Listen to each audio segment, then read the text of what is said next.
Hello and welcome back to the channel HardReset.Info, and today I will show you how to schedule an email in Gmail.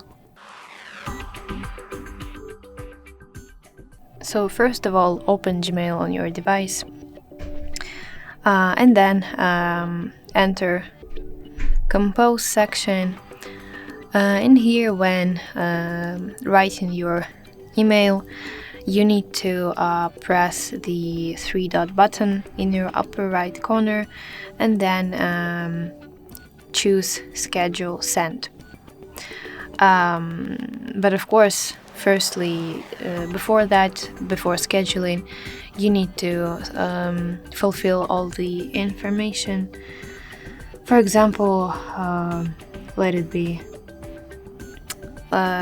some email like this, and now I can click the three-dot button, schedule send, and here I have the option of sending tomorrow morning, tomorrow afternoon, Monday morning. I can pick date and time on my own.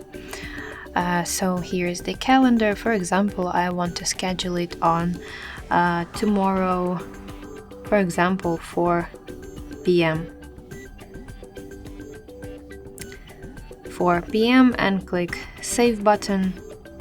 Send scheduled for tomorrow 4 p.m. or you can undo your email so that the receiver didn't see your email.